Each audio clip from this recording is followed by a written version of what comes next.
পুরাণে কি বলা হচ্ছে সেখানে কিন্তু মহিষাসুরমর্দিনী তার যে ডান দিকে লক্ষ্মী, গণেশ, সরস্বতী, কার্তিক এটা ছিল না। বৈদিক যুগ, পৌরাণিক যুগ, তন্ত্রের যুগ, এই যে তখন তন্ত্রের যুগে এসে এদেরকে কিন্তু মায়ের ডায়ে বায়ে বসিয়ে দেওয়া হলো। মা লক্ষ্মী হচ্ছেন নারায়ণের স্ত্রী, তিনি অজনিজ অর্থাৎ কোনো জনিজাত নন, তিনি একবারে সমুদ্র মন্থন থেকে এসেছিলেন। মূলত তিনি কৃত্তিকার সন্তান বলে তার নাম হলো কার্তিকেয়। কার্তিকের জন্ম রহস্য নিয়ে দুটো কথা আছে এবং সেখানেও বলা আছে উমে এব ক্ষম বড়ু। আশ্বিরের শারদ প্রাতে বেজে উঠেছে আলোকমঞ্জিত,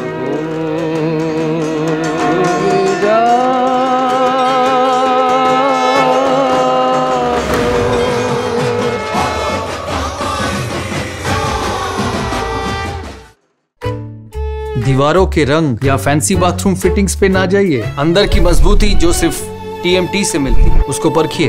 कैप्टन टीएमटी, घर की असली शक्ति। শাস্ত্র ঘাটলে পরে দেখা যায় মায়ের সন্তান হিসেবে আমরা যে চারজনকে দেখি সেই চারজন কিন্তু কেউই আদতে মায়ের গর্ভজাত সন্তান নয়। আবার অন্যদিকে দেখা যায় লক্ষ্মী, সরস্বতী এরা মায়ের সন্তানই নন। তাহলে এরা কারা? তাহলে কি শুধুমাত্র কার্তিক আর গণেশই মায়ের সন্তান? আজকে এই সবকিছু নিয়ে করব আলোচনা, জানবো অনেক বিষয়। আমাদের সঙ্গে আজকে রয়েছেন পুরাণবিদ ডক্টর জয়ন্ত কুশারি। স্যার, আপনাকে স্বাগত জানাবো আজ তাক বাংলায়।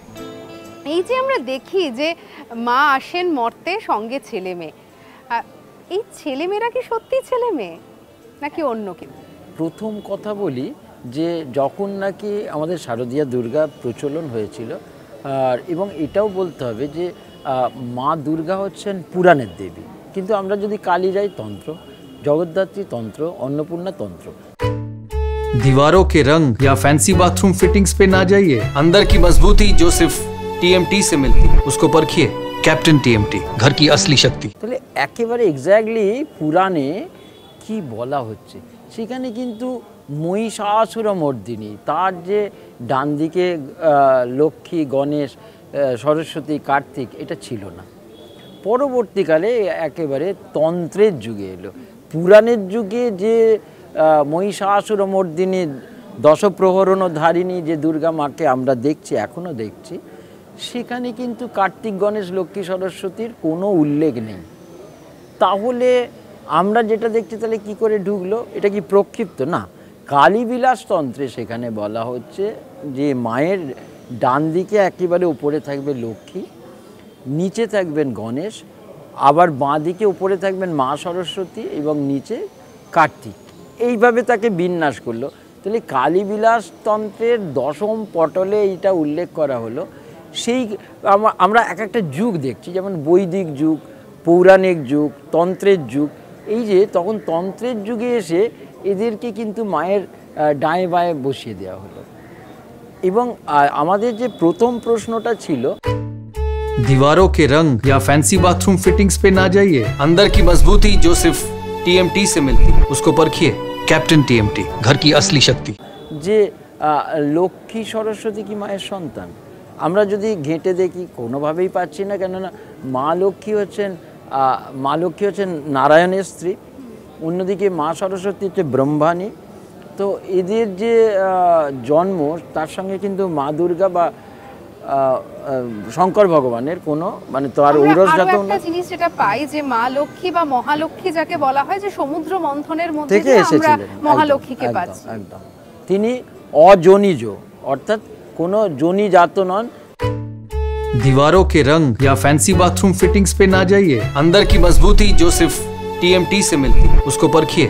कैप्टन टीएमटी, घर की असली शक्ति। তিনি একবারে সমুদ্র মন্থন থেকে এসেছিলেন এবং নারায়ণ তিনি তার অধিকার নিলেন, পরবর্তীকালে বিবাহ করলেন। হ্যাঁ, এইভাবে পাচ্ছি কালীবিলাস তন্ত্রে কিন্তু এই যে মায়ের চারদিকে দুদিকে যারা থাকবে তার অবস্থান। এবারে গণেশ সম্বন্ধে আমরা জানি, গণেশের যা কিছু মন্ত্র, যা কিছু তার মধ্যে পাচ্ছি গৌরী প্রিয়পুত্রায় গণেশায় নমঃ। এই যে গৌরী প্রিয়পুত্রায় বলা হলো, গণেশ হচ্ছে মায়ের সন্তান, এটা কিন্তু নিয়ে সেক্ষেত্রেও তো গণেশ তো গর্ভজাত সন্তান তো নয়। গর্ভজাত সন্তান, কেননা ওর জন্য একটা মাইথোলজিক্যাল অ্যালুয়েশনও আছে, আমরা যাব। এবং গণেশ যখন জন্মালো তখন কিন্তু তিনি হাতির মাথা নিয়ে জন্মাননি, তখন তিনি স্বাভাবিক জন্মেছিলেন। সব রকম দেবতারা আসছেন, আসার পর সবাই এলেন, কিন্তু আমাদের শনি দেবতা অর্থাৎ বড় ঠাকুর তিনি এলেন। তিনি প্রথমতে যেতে নিমরাজি ছিলেন, কিন্তু মা বললেন যে আমার এত সুন্দর একটি সন্তান হয়েছে ফুটফুটে। তিনি কিন্তু তখন ওই যেমন মানুষের মাথায় দেবতাদের মাথায় সেইভাবেই। তবে এই বড় ঠাকুর অর্থাৎ শনিদেব আসার ফলেই কিন্তু গণেশের মুন্ডুটা কাটা গেল, এবং বিধাতা পুরুষ বলল যে এই মুহূর্তে তোমরা যাও, ওর একটা আজকের যুগে বলবো একটা সার্জারি হবে। সেইটা কি না, ঈশান কোণে যে কোনো প্রাণী দেখতে পেলে তার মুন্ডটাকে উবড়ে নিয়ে এসে আমরা ওই জায়গায় প্রতিস্থাপন করব। তাহলে সে যুগে এই যে সার্জারিটা, মেডিসিন তো ছিল, সার্জারিটাও কত উন্নত ছিল। তো সেইখানে দেখলো যে ঐরাবত সেখানে বসে আছে ঈশান কোণে। তো এটা একটা মাইথোলজিক্যাল অ্যালুয়েশন, কিন্তু মা দুর্গার গর্ভজাত এটা নিয়ে কোনো সন্দেহ নেই। কার্তিক নিয়ে বিভিন্ন জায়গায় বিভিন্ন পুরাণে কিন্তু আমাদের এই দ্বিমত আছে, একটা দ্বৈরথও বলা যেতে পারে। সেটা হলো যে কার্তিকেয়র জন্ম কিভাবে হলো। কার্তিকেয় তো মা গঙ্গার থেকে এসেছেন গর্ভজাত, তারপরে যখন তিনি প্রসব করলেন তখন কিন্তু ওই কি বলে স্বরবন মানে যেটা দিয়ে আমাদের ওই খাগের কলম তৈরি হয় না, আমরা সরস্বতী পুজোয় যে কলমটা ব্যবহার করি দোয়াতের সঙ্গে, সেই স্বরবনে তিনি কিন্তু জন্মেছিলেন। এবং যখন হয়েছিলেন তখন কিন্তু 6টা মাথা নিয়ে জন্মেছিলেন, 6টা মাথা। এবং 6টা মাথা গঙ্গা প্রসব করে। আমার মা গঙ্গার দুটো রূপ আমরা জানি, সরস্বতীর যেমন দুটো রূপ, একটা হচ্ছে দ্রবময়ী রূপ, তরল রূপ, সেটা গঙ্গা, যেভাবে সরস্বতীরও হচ্ছে। তো সেই তার তো কখনো মূর্তন্তর ঘটে, দেবী মূর্তি থেকে কখনো তিনি দ্রবময়ী হন। সেই দ্রবময়ীর ভাব যখন আসন্ন হলো তখন এই তার গর্ভজাত সন্তানটিকে তিনি কোথায় রাখবেন, তো সেই ক্ষেত্রে তিনি স্বরবনে রাখলেন। এবং 6জন কৃত্তিকা প্রমুখ 6জন নক্ষত্র তাকে লালন পালন করলেন। এবং 6টা মাথা যখন হয়েছিল সানমাতুর, তখন কিন্তু এই 6জন জননী তাকে স্তন্যপান করেছিল। মূলত তিনি কৃত্তিকার সন্তান বলে তার নাম হলো কার্তিকেয়। কার্তিক নয় কিন্তু কার্তিকেয় কথাটা বলছে।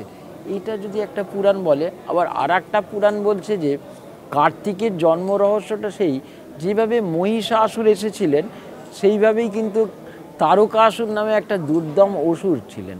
সেই তারকাসুর দোর্দণ্ড প্রতাপে তিনি চালাচ্ছেন, এমনকি স্বর্গের দেবতাদের স্বর্গচ্যুত করলেন।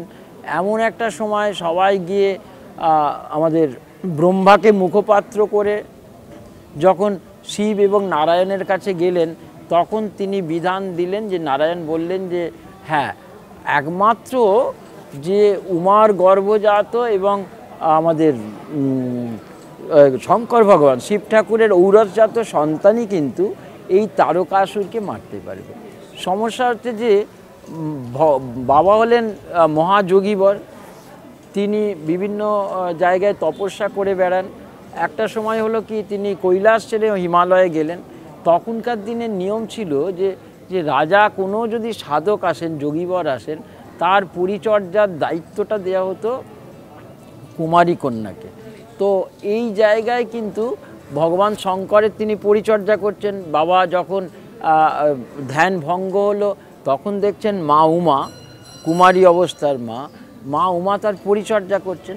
আর যেটা হয় সেটা হচ্ছে যে বিধাতার অর্থাৎ ব্রহ্মার যে বর, সেই বরটা হচ্ছে যে এদের একজনের গর্ভজাত একজনের ঔরসজাত হতে হবে।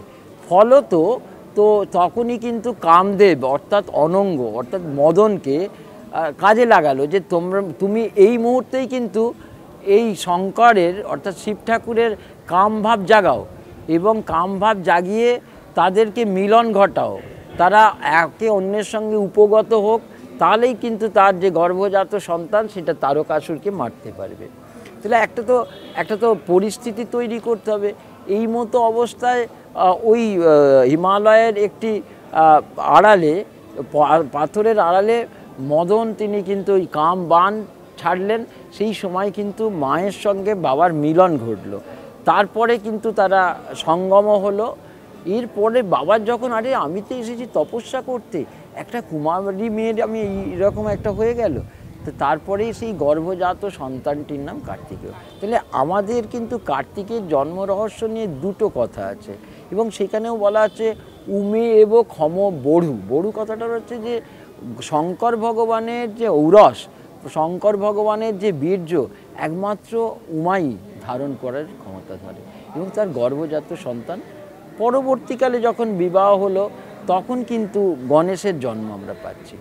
তাই আমরা গণেশকে বড় বললেও আসলে কিন্তু কার্তিকই হচ্ছে বড়। সত্যি মা দুর্গা যে ছেলে মেয়ে নিয়ে আসে, তার এই যে জন্ম রহস্য সত্যি যেন একেবারে আমাদেরকে অবাক করে দেয়।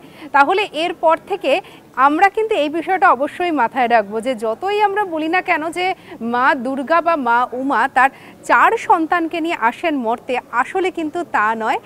আসলে সঙ্গে আসে তার 2 সন্তান। লক্ষ্মী এবং সরস্বতীকে আদতে কিন্তু ঠিক সন্তান বলা যায় না, কিন্তু কার্তিক এবং গণেশ তারা কিন্তু বিভিন্ন যে শাস্ত্র মত আমরা দেখি, সেই শাস্ত্র মতগুলি যদি আমরা দেখি তাহলে কিন্তু দেখা যায় যে কার্তিক এবং গণেশ কিন্তু মায়েরই সন্তান। সঙ্গে রাখুন আজ তাক বাংলাকে। অবশ্যই এরকম আরও অন্যান্য কন্টেন্টের জন্য সাবস্ক্রাইব করতে ভুলবেন না। আশ্বিরের শারদ প্রাতে বেজে উঠেছে আলোকমঞ্জিত